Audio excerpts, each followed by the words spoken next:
Monsieur, bonsoir. Au chapitre des mesures législatives et réglementaires sur les rapports du ministre de la Sécurité et de la Protection civile, le Conseil des ministres a adopté A.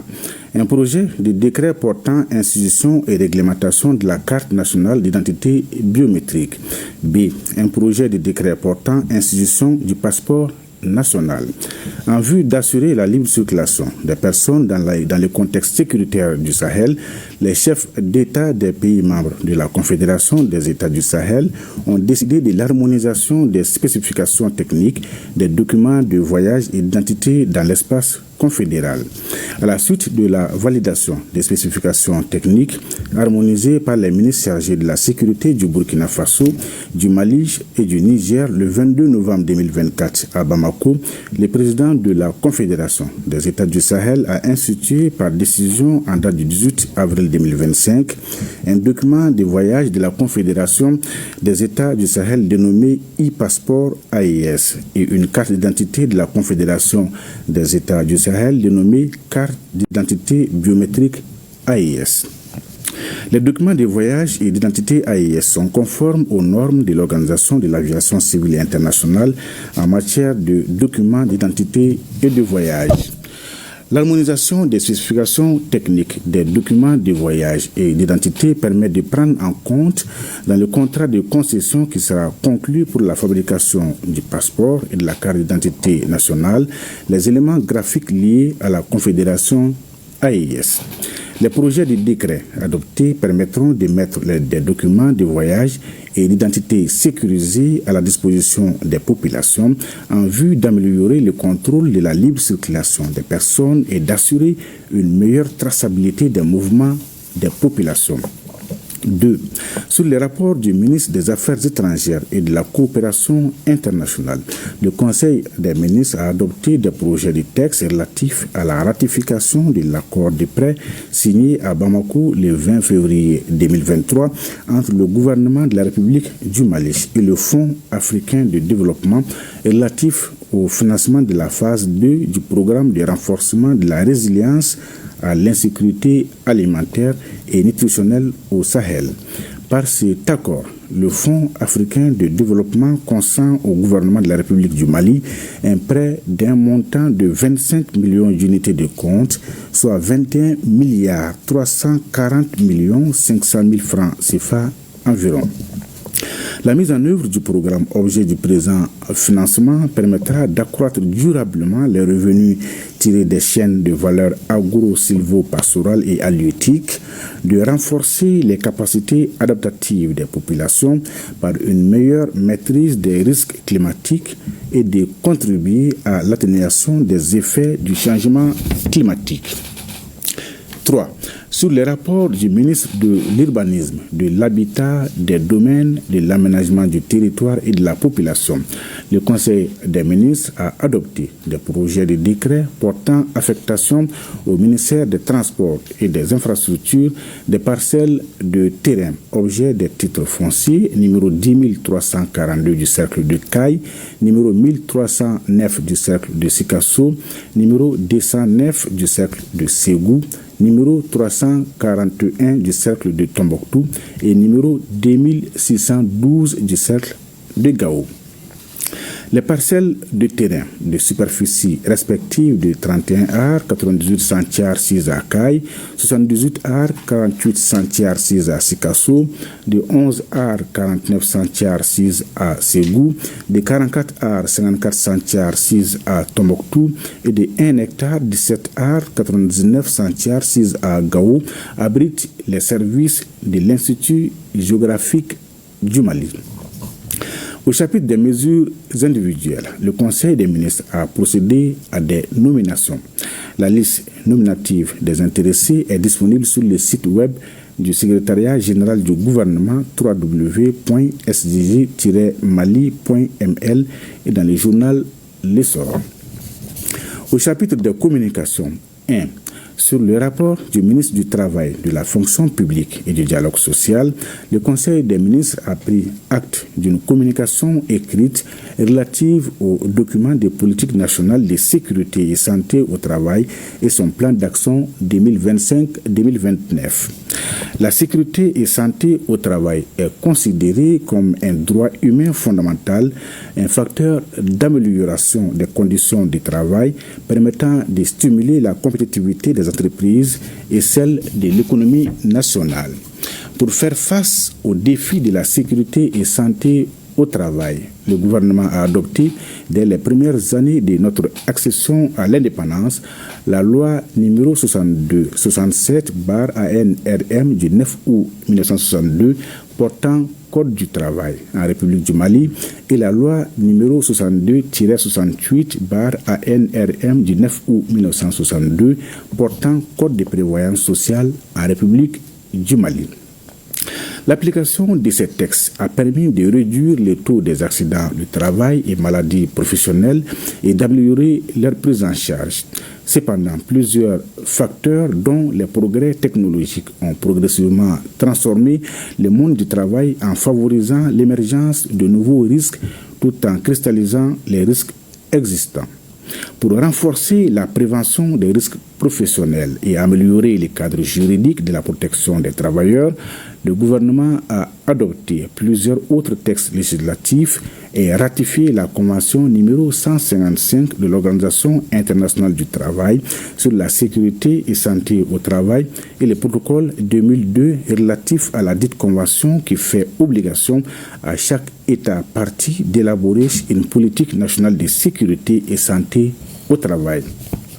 Le gouvernement, pour satisfaire cette obligation et faire face au déficit du travail décent en tout genre, a élaboré la politique nationale de sécurité et santé au travail qui sera le cadre fédérateur de toutes les interventions de l'État en matière de sécurité et santé au travail. L'objectif de cette politique est de protéger l'homme au travail par une prévention des risques professionnels en minimisant les accidents de travail et maladies professionnelles dans tous les secteurs, y compris l'économie informelle, et d'améliorer la productivité. Elle est inscrite dans les axes prioritaires du cadre stratégique de la refondation du Mali, de Malikoura Nietassira Kaben 2063, de la stratégie nationale pour l'émergence et le développement durable 2024-2033 et du programme de promotion du travail décent. La politique nationale de sécurité et santé au travail est articulée autour de 4 objectifs spécifiques et assortie d'un plan d'action couvrant la période 2025-2029. 2. Le ministre de l'Économie et des Finances a informé le Conseil des ministres des conclusions de la réunion des ministres chargés du secteur des assurances des États membres de la Confédération interafricaine des marchés d'assurance tenue le 10 juillet 2025 à Lomé, au Togo. Cette première réunion au titre de l'année 2025 a examiné, entre autres, le compte-rendu des travaux du Conseil du 17 décembre 2024, l'état d'exécution des décisions et recommandations des précédents conseils, le compte-rendu des travaux du comité des experts au titre de l'exercice 2024. Le Conseil a approuvé les rapports du secrétaire général de la Conférence interafricaine des marchés d'assurance au titre de l'exercice 2024. Les ministres ont également procédé à la modification de certaines dispositions du statut du personnel de la Conférence interafricaine des marchés d'assurance, approuvé les règlements modifiant et complétant certaines dispositions du Code des assurances de la zone CIMA, notamment celles portant sur la lutte contre le blanchiment des capitaux, le financement du terrorisme et la prolifération des armes de destruction massive. B. Les principales conclusions de la 35e session du comité d'orientation du Centre régional du Fonds monétaire international pour le développement des capacités pour l'Afrique de l'Ouest, tenue les 25 et 26 juin 2025 à Nouakchott, en Mauritanie. Le Centre régional du Fonds monétaire international pour le développement des capacités pour l'Afrique de l'Ouest appuie le renforcement des capacités dans 10 pays et dans certaines institutions régionales de l'Union économique et monétaire ouest-africaine, telles que la Banque centrale des États de l'Afrique de l'Ouest et la Commission de l'UEMOA. Le comité d'orientation est chargé de fournir des directives stratégiques et de contribuer à établir les priorités du centre. Il approuve également le programme de travail annuel et le budget. Au terme des travaux, le comité a entre autres entériner le rapport sur l'exécution du programme de travail et du budget de l'année fiscale 2025, ainsi que le budget et le programme de travail de l'année fiscale 2026. Approuver le budget révisé de la phase 5, encourager les États membres à contribuer au financement des activités de la phase 5 du centre, attribuer la présidence du comité d'orientation au Mali pour 2 ans à compter du 26 juin 2025. Le Mali a également été désigné pour assurer la présidence du comité d'orientation de l'Institut de formation pour l'Afrique du Fonds monétaire international pour une année. 3. Le ministre des Mines a informé le Conseil des ministres de la tenue de la 8e session ordinaire de la conférence des chefs d'État et ou du gouvernement de l'autorité de développement intégré des États du Liptako-Gourma par visioconférence le 11 juillet 2025. L'autorité de développement intégré des États du Liptako-Gourma a pour objectif de promouvoir le développement harmonieux et sécuritaire intégré par la mise en valeur dans un cadre régional des ressources minières, énergétiques, hydrauliques, agro-pastorales et piscicoles des 3 États membres. Cette 8e session a enregistré la participation de leur Excellence, le général d'armée Abdourahmane Tchani, président de la République du Niger, chef de l'État, président de la conférence des chefs d'État de l'autorité de développement intégré des États du Liptako-Gourma, le général d'armée Assimi Goïta, président de la transition, chef de l'État de la République du Mali, président de la Confédération des États du Sahel, et le capitaine Ibrahim Traoré, président du Faso, chef de l'État.